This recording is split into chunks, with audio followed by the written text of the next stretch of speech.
sakaling salakayan tayo rito, gagamitin natin ang lagusang ito upang may takas ang natitirang diwata dito sa palasyo. Kung ganun, itipunin mo silang lahat sa bulwagang ito upang madali natin silang mailikas. Ngunit paano po si Inay Ashti?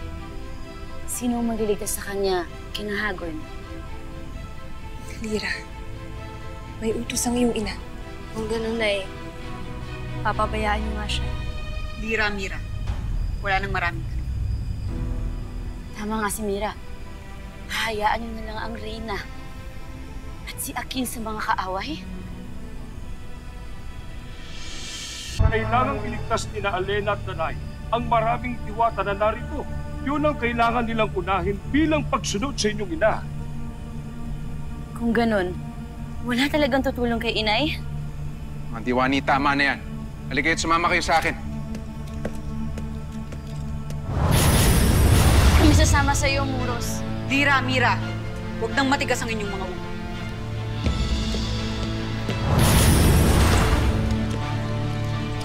Mira!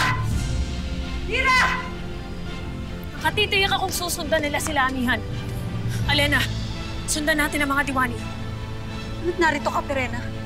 Danaya, hindi ito ang tamang pagkakataon upang tanungin mo ko ng ganyan. Kailangan nila ang ating tulong. Kaya maaari bang isagtabi mo muna ang iyong galit sa akin? Alena, halika na!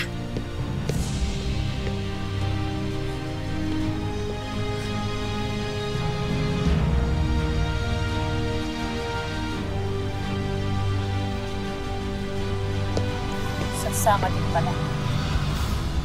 Warka.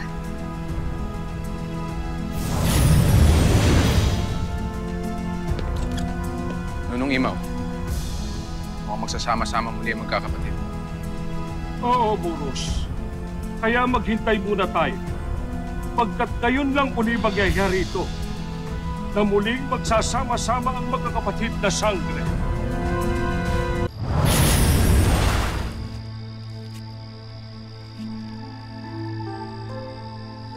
Ano nangyari? Sino ang humataw sa atin? Ako! Pagkat matigas ang inyong mga ulo. Sa akala niyo ba'y matutulungan niyo si Amihan kung bigla na lamang kayong susugod sa mga kaaway? Tayo na, Lira. Mira, magbalik na tayo ngayon sa Lira. Poltre, Ashti. Hindi kami sasama ni Lira. Lira, nagmamatigas lang mga Diwani.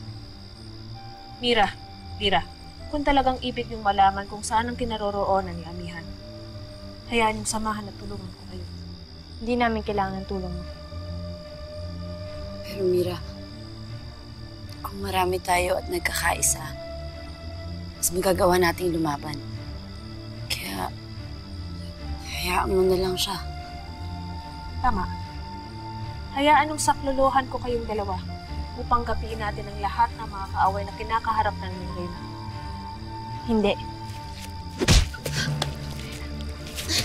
Ashti, wala ka talagang isang salita. Sinasabi naman, magtataka ka pa ba sa ginagawa ni Perena? Sa akala na ba'y hahayaan kong mapahamak ang aking anak?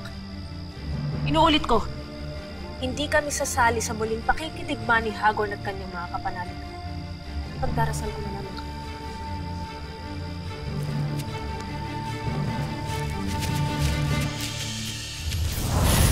Ashti! Mira, pabayaan niyo na si Mira.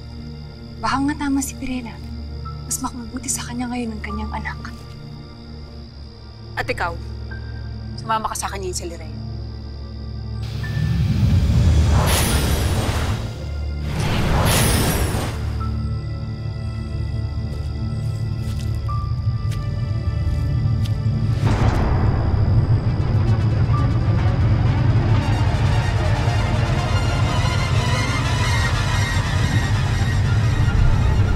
Nunong Imaw, sa'yo ko muna ihahabilin si Lira.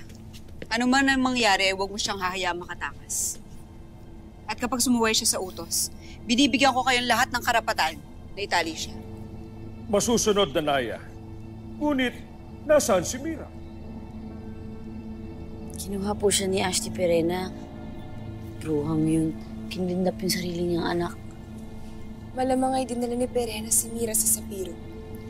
Ligtas sila doon pansamantala. Kaya ito munang Lira yung isipin natin. Tayo na.